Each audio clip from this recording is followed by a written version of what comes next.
ఒకటో తరగతి పిల్లాన్ని పలకరించిన వాడి బాధ వాడుకుంది. నేను చదివేది ఎల్కేజీ, వీపు మీద 10 kg, సద్దన్నం ప్యాకేజీ, వాటర్ బాటిల్ లీకేజీ, నా గొడవ నాది, నన్ను ఏం చేయమంటా ఉంటాడు.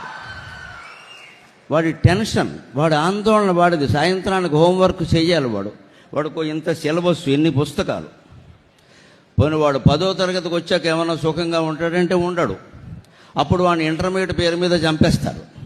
ఇంటర్మీడియట్లోనూ సుఖంగా ఉండడు. ఎంసెట్ పేరు మీద చంపేస్తారు.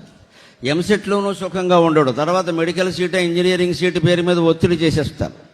అప్పుడు కూడా సుఖంగా ఉండడు. అందులో పెద్ద ర్యాంకులు రావడం కోసం ఒత్తిడి చేస్తారు. అది అయ్యాక కూడా సుఖంగా ఉండడు. మళ్ళీ ఉద్యోగం కోసం ఒత్తిడి పెరుగుతుంది.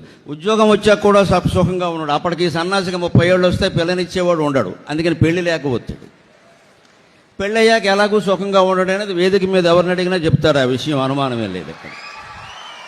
ఇంకా పాపం పెళ్లి కాని వాళ్ళు ఏమైనా ఆశపడుతున్నారేమో అని మమ్మల్ని ఎవరిని అడిగినా చెబుతాం. ఎవడూ సుఖంగా, ఆడ చెప్తారు, మగ చెప్తారు. ఇందులో ఎవరెవరిని బాధ పెట్టారో తెలియదు, కానీ మొత్తం మీద అంతే నడుస్తుంది ఇక్కడ. జీవితం మొత్తం ఆందోళనగా ఎందుకు ఉందంటే జీవిత